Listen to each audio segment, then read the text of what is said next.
The Holston Annual Conference doesn't quite see this area the same way I do, and it's unfortunate that I may have to go elsewhere to serve and live out my call by God.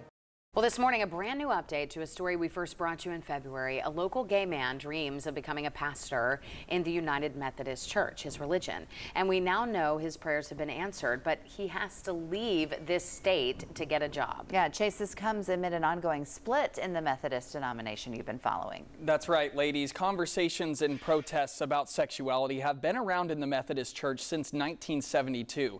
Even after 50 years of debate, an official vote on the split has never taken hold. The Holston Conference is the southeast chapter of the United Methodist Church. It still does not allow gay clergy members, but conferences in the West do.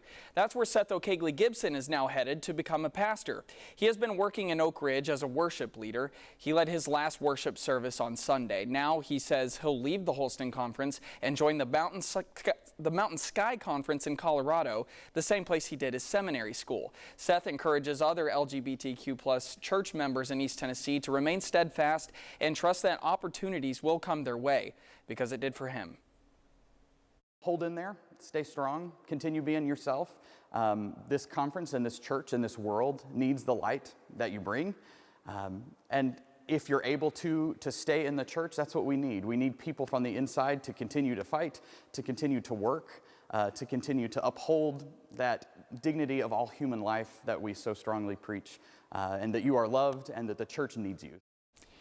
Here's where the Methodist split stands this morning. General Conference is still on hold after a fourth delay earlier this year. The scheduled date back is in 2024. It's an international gathering, and people from some countries are still having pandemic-related visa issues.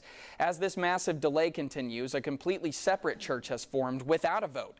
It's called the Global Methodist Church. The new church launched on May 1st of this year. It staunchly opposes same-sex relations. I asked a spokesperson from the Holston Conference here in East Tennessee if any local churches have adopted the Global Methodist Church name. He says, quote, "While we have some churches discerning whether or not to stay or disaffiliate, none of our churches have left at this point." Ladies. All right, Chase, thank you very much for that update.